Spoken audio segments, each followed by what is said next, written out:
So I'm here with my friend here. We're in the YouTube station, as you can see. They're giving free cookies away, but listen, I'm trying to keep the body right, so no cookies. I'll take a cookie later. Actually, I'm going to take 10 cookies later. But we are talking about manager-based and leadership-based questions here today, right? And so the first question I have for you is, what's the most toxic thing you've witnessed a manager do and still keep their job? Ooh.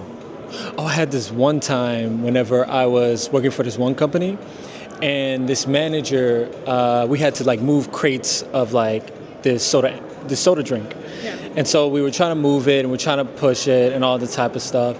And the person said hey, you got to push it even more further. Right. And so I pushed it further. But he said you're not pushing it further enough. So he pushed all of the product on the ground, crushing it all on the ground, spilling it everywhere. Mm-hmm. 3 people got injured because of it. Oh my goodness. Some equipment got damaged and a whole bunch of stuff was happening. And they tried to blame me. I told him he was the one that pushed it. He was the one that kicked it. There was video evidence of it. And then the next day, he was still a manager. He was still there. Let me ask you a question. Let's say the roles were reversed and you were the manager that did that. Do you think you would still be there? Why or why not? Nah, I would be fired in a heartbeat. Why? I think usually half the time, whenever you're a manager, you got to be an example. And most of the time, you have to be shown as an example towards people. And if you're not shown an example towards, then you're just misusing your power. Yeah, but why do you feel like you would absolutely be fired and that other manager wasn't fired? Is there something deeper to this? You can tell me. I won't share. I will share, but yeah, I will share. I think it's a lot of times. It's okay. You can say it. Shit, being black out here, you can't play around, bro. You can't play around out here. I'm the only one on this team right now. But nah, it's I realize that a lot of times I always have to watch out because of the way I look.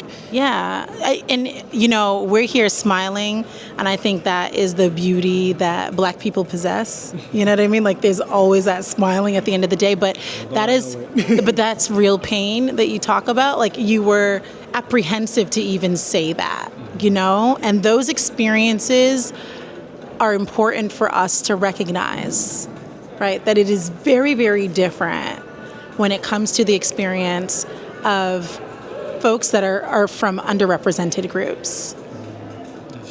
Thank you so much for sharing that. Now, listen, I want to give you 30 seconds to speak to a manager that has either built you up, made you feel good, or just broke you to the core. Oh, yeah. What do you want to say to that manager? And you have 30 seconds to do it in that camera. Shout out to Jordan, who not only got me this job, but always supports me no matter what the cost. I remember whenever I didn't have my inhaler, she offered to let me use her inhaler because it was so dusty and it was hurting my lungs. She's a real boss, she's a real person, and she's even the one that helped me out with this job as well. Oh my gosh, listen, I love that boss. Wait, yeah. She's letting you use her inhaler? You know she loves you. Yours was dusty? Wait, what? I didn't have an inhaler at the time because I didn't have insurance or anything like that. Oh, yeah, so she said you know what? I know you're a hard worker. That's such a blessing. She just sprayed, and then I was just so I had to do it quick. But she's a real one for that. Listen, that's a manager that wants you to live, okay? That's a manager that wants you to survive. And look at you now, surviving off of that inhaler, looking good. Thank you so much for your time. Of course, thank you very much for having me. Absolutely. Thanks for joining us on Beyond Management with Netta Jenkins, the show where Netta asks bold questions and uncovers real thoughts on what it takes to lead and manage in today's world. Stay connected with us on LinkedIn for more inspiring episodes. See you next time. Netta's upcoming book, Supercharged Teams: How Every Manager Can Create a Culture of Excellence, guides managers through every stage of leadership. Join Netta's pre-order perks list by clicking the link in her LinkedIn profile.